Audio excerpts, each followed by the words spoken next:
পাথরের তৈরি বাঁশিতে সুরের মূর্ছনা, শুশুনিয়ার শিল্পীর হাতের জাদুতে মোহিত সকলে। বাঁকুড়ার শুশুনিয়া এক শিল্পী গোটা একটা পাথরকে কেটে তৈরি করেছেন একটি বাঁশি। বাঁশির গায়ে খোদাই করা রয়েছে অপূর্ব সব কারুকার্য, আর বাঁশির মতোই সুন্দর সুর তোলা যায় পাথরের এই বাঁশি দিয়েও। পাথর দিয়ে তৈরি হলেও অত্যন্ত নৈপুণ্যের সঙ্গে পাথরের ভিতরটা খোদাই করে বাঁশি তৈরি করা হয়েছে, যা দিয়ে মনোরম সুরের মূর্ছনা তোলা যায়।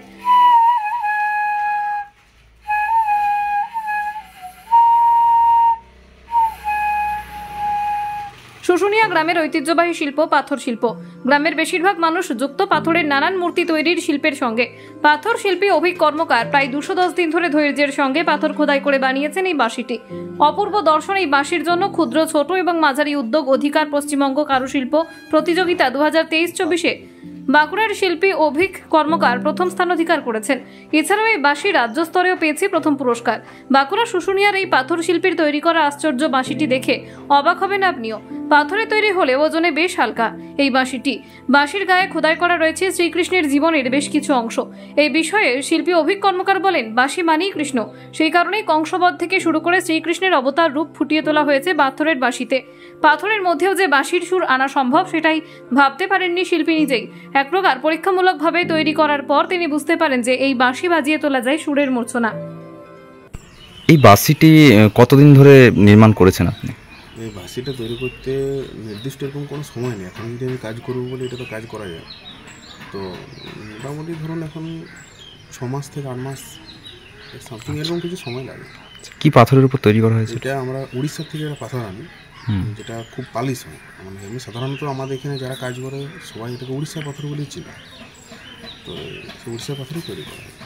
আচ্ছা, আপনারা তো মূলত বিভিন্ন ঠাকুরের মূর্তি বানান, তো এই ধরনের কাজ আপনি বানালেন কেন? বানানো হয়েছে, এটা একটু আলাদা টাইপের কিছু করা হয়েছে, যাতে একটু ইউনিক টাইপের কিছু হোক। মূর্তি তো সবাই তৈরি করছে। আচ্ছা, আমি দেখলাম যদি এইটাতে সুর আসে তাহলে তো আরও এটা অন্যরকম টাইপের একটা নতুন কিছু হয়ে যায়। আচ্ছা, সেইটার উপরেও ওইটা একটা টার্গেট নেওয়া ছিল, প্লাস যাতে এর উপরে কারুকার্য কিছু করা হয় সেটাও একটা টার্গেট নেওয়া ছিল। কিসের কাজ রয়েছে মূলত? কৃষ্ণর মানে মেন যে পার্টগুলো আছে, যে কৃষ্ণ কারাগারে বন্দি আছে, লাড্ডু খাচ্ছে, কিছু কিছু জিনিসগুলোকে টার্গেট করে করা হয়েছে।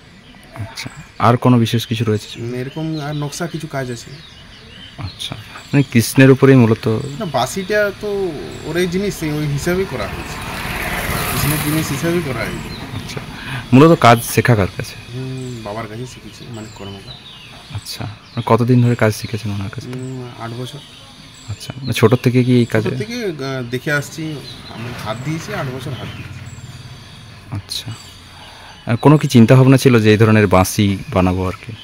না, এরকম কোনো টার্গেট থাকেনি যে এরকম করবো। একটা বাঁশি কিনা হয়েছিল, বাচ্চা ছেলে বাজাচ্ছিল, যদি ওটা দেখি পর মনে হলো এরকম যে পাথরে করা হয় তাহলে বাজবে কি, তো ওটা ট্রাই করা হয়েছিল। তো একটু একটু আসছে, তারপরে ওইটা আরও ভালো করে করার পরে দেখছি হ্যাঁ এটা হচ্ছে, তারপরে বডিতে কাজটা করা হয়।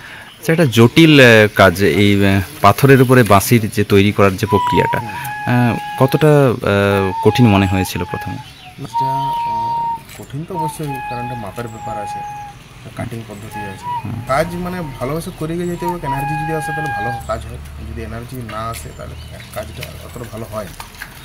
আচ্ছা, এই বাসে কি সুর হচ্ছে? বাসে সুর আসছে, আমরা ঠিক বাজাতে পারছি না, কয়েকটা রেট আসছে, আমরা হয়তো যেটা এরকম দেখছি ইউজ করে যে হয় এটা আসছে, কিন্তু যারা অ্যাকচুয়ালি বাসি বাজায় তারা বাজালে আমার যতটা মনে হচ্ছে পুরো সুরেই বাজে। আচ্ছা, এটা কি পরবর্তীতে কোনো বিক্রি করার চিন্তা ভাবনা রয়েছে? দেখুন, যদি কারোর নেওয়ার ইচ্ছা থাকে তো দিয়ে দিতেও পারি, কোনো অসুবিধা নেই। আচ্ছা, একটা বানিয়ে তৈরি করবো। আচ্ছা, আর মূলত কি এটা কি মানে বিক্রি করার জন্যই বানিয়েছেন না ইচ্ছে হয়েছে সেজন্য বানিয়েছেন? এটা তৈরি করা হয়েছে যে পাথরের, তো এটা করি, তো এটা তো ইচ্ছে হয়েছিল করেছেন? বিক্রি করবো বা ইয়ে করবো টার্গেট থাকে না। তারপর যখন ইচ্ছে হয়েছে, ওটা তৈরি করার পদ্ধতিটা আমার জানা হয়ে গেছে, কীভাবে করবো তাহলে আর অসুবিধা কী আছে। কীরকম কী দাম রেখেছেন আপাতত? এটার দাম এখন 90,000 টাকা টার্গেট রেখে। একটা পুরস্কারও পান না, কোথায় প্রতিযোগিতা হয়েছিল? এটা প্রথমে হয়েছিল বাঁকুড়াতে, যেটা আমাদের জেলা কম্পিটিশন যেটা হয় হস্তশিল্প, ওখানে জমা দেওয়া হয়েছিল, ওইখানে প্রথম পুরস্কার পেয়েছিল। তারপরে ওটা আবার রাজ্যে যায়, রাজ্যেও প্রথম পুরস্কার পেয়েছিল। কী নাম আপনার? অভিক কর্মকার, শুশুনিয়া। শুশুনিয়া। কোতুলপুরে সর্বপ্রথম এমআরআই পরিষেবা যুক্ত 110 বেডের মাল্টি স্পেশালিটি হসপিটাল হল মেডিকেয়ার জেনারেল হসপিটাল।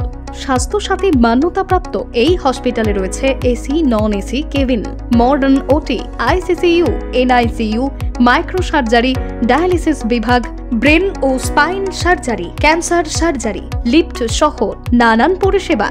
এছাড়াও রয়েছে সিটি স্ক্যান পরিষেবা যুক্ত নিজস্ব ডায়াগনস্টিক সেন্টার, ডক্টর চেম্বার্স, ওষুধের দোকান সহ 24 ঘন্টা অ্যাম্বুলেন্স পরিষেবা।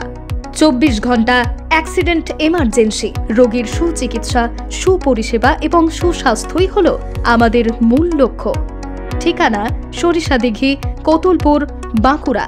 যোগাযোগ নম্বর 9434216662 অথবা যোগাযোগ করুন 9732212924 এই নম্বরে।